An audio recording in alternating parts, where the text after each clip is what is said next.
I can think two things at the same time. I know you can't on Twitter, but you can in real life. I can think Pete Carroll has been great for the Seattle Seahawks, and I can simultaneously think, maybe it's time to go. And when he got to Seattle, and the reputation for Pete has always been he burns white hot, and then he kind of burns people out. Did that in New England, did that in USC, and I think he's doing it in Seattle. His first year with the Seahawks in 2010, pre-Russell Wilson, I looked it up this morning, they were blown out 9 times. The next year, they were blown out 4 times, but their losses were more competitive, but they still had a losing record. And he'd been fired twice before that in the NFL. But Pete, as he's won a Super Bowl, and this happened to Belichick in New England, Pete got more power. And then when Paul Allen, the late, great Paul Allen, passed away, Pete got ultimate power. And I don't like my coaches to have too much power. I love Belichick. Stay away from the draft. Pete Carroll's great. Stay away from the draft. Let the GM do that. But it's interesting. Belichick, post Tom Brady, he's starting to kind of percolate here. Sean Payton, post Drew Brees, well, they're 4-2. Mike Tomlin, as Big Ben has aged or been hurt, never had a losing season. Pete Carroll, he's never won in the NFL without Russell Wilson. Doesn't mean he can't coach. Doesn't mean he wasn't great for USC. Doesn't mean he won't go to Canton. I like Pete. But I've been asking this for 3 years now as Pete's gotten more and more power. What does Seattle do well that's not directly connected to Russell Wilson? The last 5 first-round draft picks, no Pro Bowlers, no hits, 2 busts. The last 4 drafts total, Pete's had huge influence. 2 hits. In the last 4 drafts total, DK Metcalf and a punter. My people in the industry that I've known for years, that I've used as sources, always say the same thing. Seattle's weird. Their drafts are weird. Why? Because the coach has too much power. And I like Pete. But you've watched the last 2 weeks without Russell Wilson. It's unwatchable. You've watched the last 3 weeks without Russell Wilson playing a full game. It's unwatchable. 12 years is a long time to be in one place. And it doesn't mean he is not a legend. But when they made that move for Jamal Adams, that was Pete Carroll. 2 firsts, a third, and a player for a safety, a box safety. That was a Hail Mary. That was a Legion of Boom Hail Mary. It was trying to throw money at a lot of mistakes. And that's a bad sign for any business. And I'll tell you this right now, and I believe it.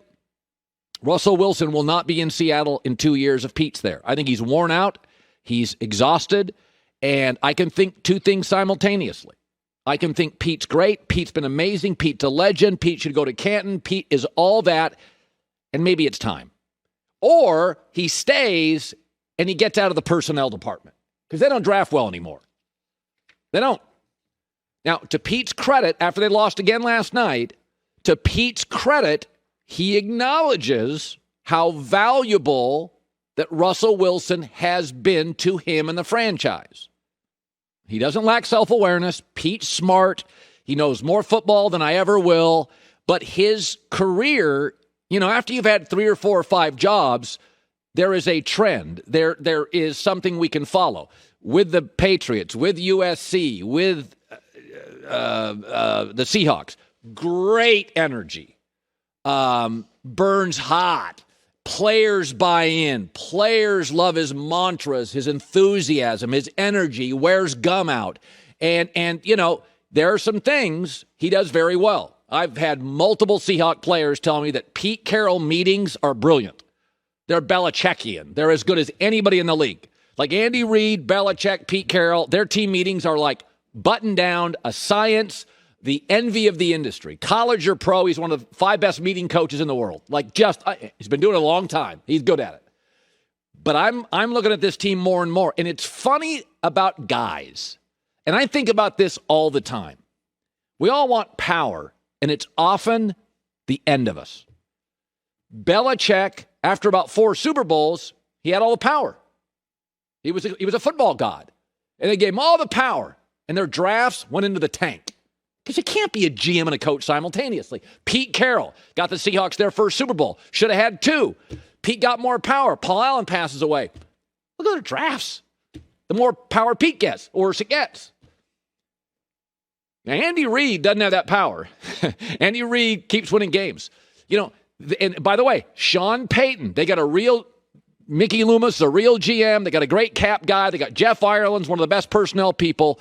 Guys tend to want power, then you give it to them, and it's the end of them.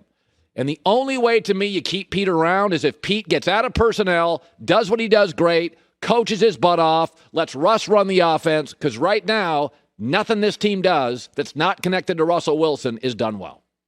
So I got a call, a text on Thursday or Friday of last week. Jim Gray, who I've known for a long time, great sports reporter, said, hey, Tom Brady, he has a podcast called Let's Go. It's on Sirius XM, and you should listen to it. And he does. I've heard it before. I've driven around, and I hear it.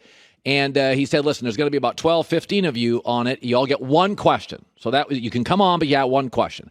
And it was really a cool group of people. Scott Van Pelt was on it. We've known Scotty for a long time. Chris Berman, Steve Young, some reporters, Jim Nantz, blah, blah, blah. And I was very honored to be even, included in that, right? So Dan Patrick was on it. And so I was on it. And so over the weekend, I thought, okay, you got one question. So I never do this. I wrote the question down because I didn't want to screw it up. I thought I want to ask something that will elicit a really good response. And, everybody, I was almost one of the last ones they went to. And that's the way I should have been because I'm, you're just a guy. And he's talking to Steve Young and stuff. So at the end, I got there and I asked him a question. And my question was, Tom, you've had this great career. It's remarkable. And at the end of it, if the owners or a commissioner said, Tom, you really always had, you had a great career. You were so good for us. We're going to allow you one radical change in the NFL. You will be able to do one change. It could be a rule. It could be a CBA. It could be anything. But, Tom, you get to make one structural change to the game that you love, but there's currently something you don't love. What would it be? And Tom gave a 5-minute answer, and here's a clip of it. I think that what's happened over the last 10, 15 years. And I think it's a great question because the game that I played 20 years ago is very different than the game now in the sense that now it's more skills competition than it is physical football. I think in some ways they're taking away a physical element to the game. That was the only way at one point to beat skill was to be tough. And when we played the Pittsburgh Steelers, they were tough. And when we played the teams that were just skillful, we won. And I think what's happening now is the way the rules are being set, I don't think that it's always in the best interests of the game that I once played. I feel like rules are being made. For example, the one is an example is there the onus of protecting another player is now on the opponent as opposed to on yourself. So, for example, I threw a touchdown pass. The 600 touchdown pass I ever threw in my career was to Mike Evans yesterday. 10 years ago, I never would have thrown that football because Mike had caught the ball. The safety was standing right there, and the safety essentially can't hit him the way that he used to be able to hit him because all the safeties now are 200 pounds, and they all cover. There's a lot of players like Ray Lewis that I didn't throw the ball between the hashes because Ray Lewis was going to knock him out of the game, not because, he was going to, make a tackle. And I think the onus of protecting receivers should be on the quarterback, not on the defensive backs. And the onus of protecting a running back should be on the offensive lineman, not on the tacklers who are trying to tackle the running back. So I don't believe in cheap shots, and I don't think cheap shots should ever be allowed. But if you are a professional athlete, it'd be like being in a boxing ring and saying, don't hit your opponent too hard because you might hurt him. He went on for another 4 minutes on this and gave multiple examples, really fascinating. So first of all, I just, it was classic Tom Brady, conscientious, smart. He'd given this a ton of thought, and he went on, and all of it was interesting. I was getting texts by other people on the panel like, wow, this is interesting, and how he sees the world. The second thing is, one of the reasons everybody loves Derrick Henry, he's obviously a great running back, but he adds a physicality to the game. And I remember years and years ago, like 20 years ago, people say, oh, you got to watch Canadian football. And I was younger, like 25 years old. I'm in Vegas, and, Vegas would have everything. You go to a sports book, there were 30 games on. They had mud bog races. They had everything on. And they had Canadian football on. And I had a friend named Randy. He was Canadian. He was like, oh, Canadian football. And I was like, well, they never run. It's just all passing. Like I like the physicality of football. I like Troy Polamalu. I like Ray Lewis. I like those guys. And you don't get a lot of it. And I thought Tom was interesting when he said it's now a skills competition. Now, we know why the league is doing this. And this has been discussed. Roger Goodell, I just read a story not long ago, like Roger Goodell, the commissioner's biggest fear, because the league's it's just crushing, is somebody dies. Somebody gets hurt. Like seriously. It's his biggest fear. And it's the biggest fear for the business. And so I get it. They have made the game much safer. I'm for it. They have made the game over the middle much friendlier. I'm for it.